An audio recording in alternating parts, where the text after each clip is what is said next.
बिहार के परिणाम जो है निराशाजनक है, इसमें कोई दो राय नहीं। क्योंकि जिस प्रकार का माहौल मैंने देखा, एक तो जो महिलाओं को 10,000 रुपये दिए गए, प्रीमा फेसे मैं कह सकता हूँ प्रथम दृष्टिया तो मुझे लगता है 10,000 रुपये दिए गए। वो चुनाव कैंपेन चल रहा तब भी बांटे जा रहे थे, ऐसा कभी होता नहीं है। कैंपेन चल रहा है, पोलिंग होने के एक दिन पहले से पैसे जा रहे खाते में उनके। और राजस्थान में देखिए आप, राजस्थान में हम टेलीफोन बांट रहे थे, मोबाइल फोन बांट रहे थे। जिस दिन आचार संहिता लागू हुई उसी वक्त मोबाइल फोन बटना बंद, बल्कि जो पेंशन थी बुजुर्गों की, विधवाओं की, निसज्जनों की, बंद, बांट नहीं सकते आप। और बिहार में सब बढ़ रहे थे, पेंशन बढ़ रही थी, पैसा बढ़ रहा था। 10,000 रुपये बिहार जैसे प्रदेश में महिलाओं को मिल जाए तो आप सोचते तो क्या हो सकता है। एक तो वो फैक्टर भी था, और उसी में आता फिर इलेक्शन कमीशन मूक दर्शक बना रहा। उससे क्यों नहीं रोका?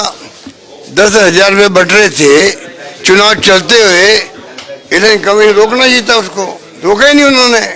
रास्ता में रोक दिया, मोबाइल फोन बढ़ रहे थे रोक दिया, पेंशन रोक दी, वहाँ कुछ नहीं कर रहे थे।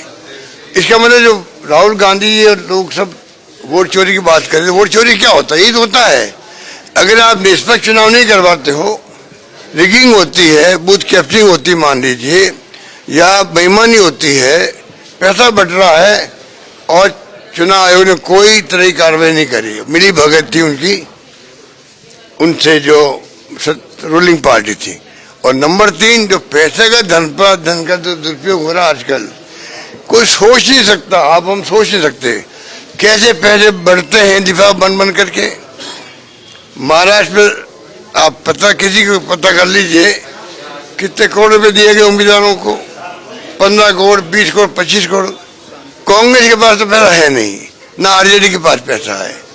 तो जो डेमोक्रेसी के खतरे सामने है, चुनाव जीतना एक बात है, चुनाव जीत जाएंगे लोग, एनडीए गवर्नमेंट जीत जाएगी, बन जाएगी। चुनाव जीतना एक बात है। जैसे मैं कहता हूँ मोदी जी प्राइम मिनिस्टर 3 बार बन गए, पर मेरा मानना है कि देश को जरूरत आज भी मानूंगा, विचारधारा जो कांग्रेस की है वो देश के हित में है, देश को जरूरत कांग्रेस की है। और ये लोग जो धन बल इकट्ठा कर लिए इलेक्ट्रल बॉन्ड के माध्यम से, ईडी के नोटिस जाओ, 50 करोड़ आ रहे हैं, 100 करोड़ आ रहे हैं, तो नोटिस खत्म हो जाता है। अब जाके सुप्रीम कोर्ट ने कहा नहीं, वो तो असंवैधानिक है आपके ये इलेक्ट्रल बॉन्ड, बंद कर दो। अरे बंद तो कर देंगे, पर जो पैसा इकट्ठा किया है करोड़ अरबों रुपए, वो पैसा हमारे खिलाफ उपयोग हो रहा है, रोक क्यों नहीं रहे उसको? आप पैसे जमा करो पीएम रिलीफ फंड में। तो कहने के लिए कई बातें कहने को है। आज प्रथम दृष्टया ही कह सकते हैं कि 10,000 रुपये महिलाओं को बटना, चुनाव आयोग का कोई रोक लगाना नहीं, पेंशन बढ़ती रही वहां पर, और पैसा खूब धनबल का प्रयोग हुआ, ये मान सकते हैं।